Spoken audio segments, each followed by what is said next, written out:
I think what really needs to be done is that, you see, one of the major problems that we have in Nigeria and maybe in the rest of Africa is the fact that we seem to see constitution as the bedrock upon which peace, stability, tranquility, and progress in societies are attained.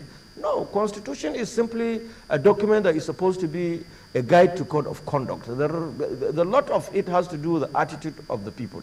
And I want to think that we have to own up, we have to appreciate the fact that the traditional institution is a very critical institution, especially in the northern part of Nigeria and the southwestern part of this country, where it has a very long historical root. And we also read in history that the evolution of this institution has given rise, to a lot of issues that have tended to shape the development of respective societies. Not, of course, putting aside or trying to ignore the major issues of contention that a lot of people have raised as far as retrogression and other, misrules that, also characterize this institution. But I think the institutions need to do more. But it has to also be made very clear here that it is a responsibility of the political leadership to accord the necessary respect, integrity that these institutions deserve. What is happening now is that there seems to be a lot of disregard of the traditional institution by political authority. And they only turn to them when the society is embroiled in crisis, and then ask the traditional rulers to work on their people, to talk on their people so that you can have peace, return, you can have tranquility, you can have harmony in respective communities and societies in Nigeria. I think there has to be this recognition attitudinally on the part of the political leadership so as not to look down on the institutions and instead continue to support them and then take them into confidence and involve them perhaps in many more areas, not necessarily those areas that will expose them into extreme partisanship or some major partisanship that at the end of the day will pitch a section of the society against the traditional institution. So I am not sure if the problem has to do with the issue of constitutionality or assigning roles to the traditional institutions in the constitution. Okay, how do you think we got to where we are now, given your comment on what you said about political institutions or leadership only turning to traditional institutions and leadership only when there seems to be a crisis? How did that confidence, how did it get to that stage, and how do we sort it out? Well, you see there is this mismatch, Chamber. This is an issue of symposium, because it is a long historical, reality.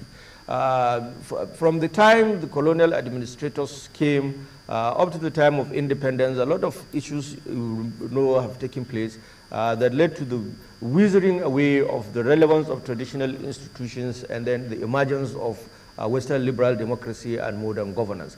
But then in this entire process, we did not take into cognizance the relevance that the traditional institution would play then and in the future, development of our respective societies. What we did specifically was to try to eliminate completely the relevance of the institution in modern governance. And as such, that has impacted seriously in the capacity of the traditional institution to do so many things. In a lot of areas, they are starved of financial resources to even be able to conduct themselves, to be able to carry out their responsibilities, their immediate responsibilities, talk less of involving in some major of administration, even if traditionally they are respective societies. So just like the crisis that we are facing, not only in northern Nigeria today, but in the entire country, the crisis of insecurity, the crisis of bad governance, the crisis of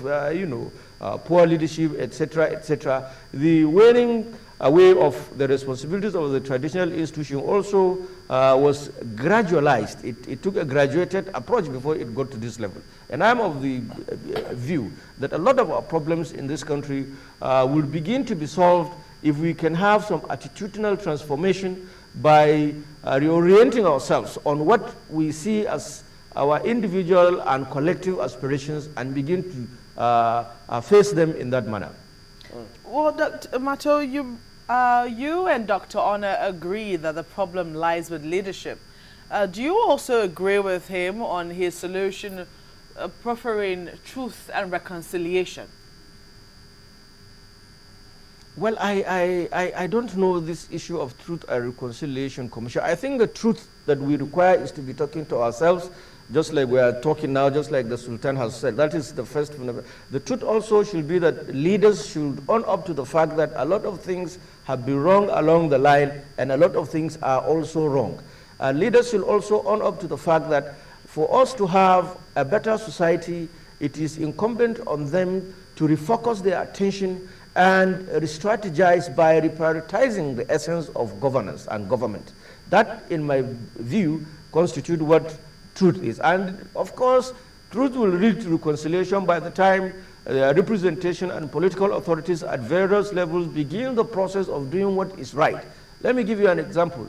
As it stands today, there is a recent study that has shown that the rate of young boys and girls that are supposed to be of school-going age, both at primary and secondary school level, in perhaps the northeastern part of Nigeria, is about 70%.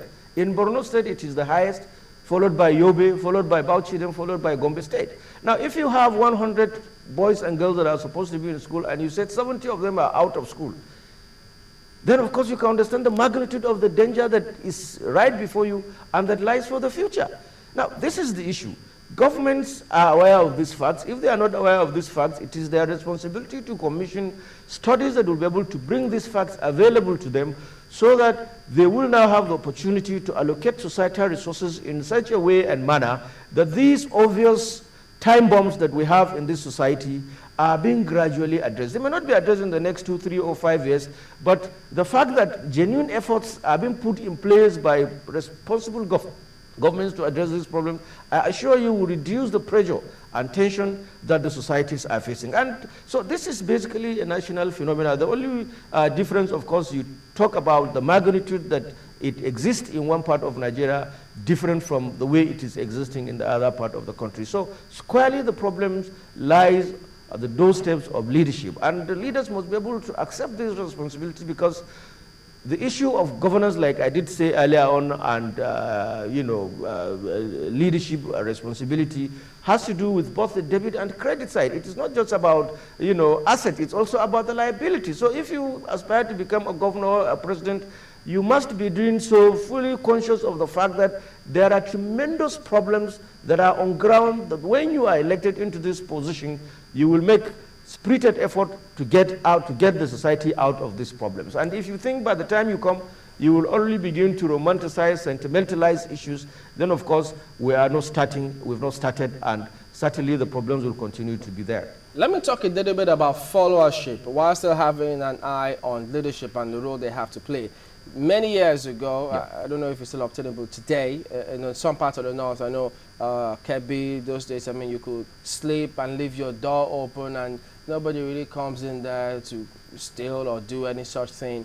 Do you think followership actually gave too much leeway to leadership, too much trust, such that that culture of being your brother's keeper, hoping that or expecting that your brother will do the best, do you think leadership took advantage of that, or followership needs to change that mindset and be a lot more vigilant of leadership?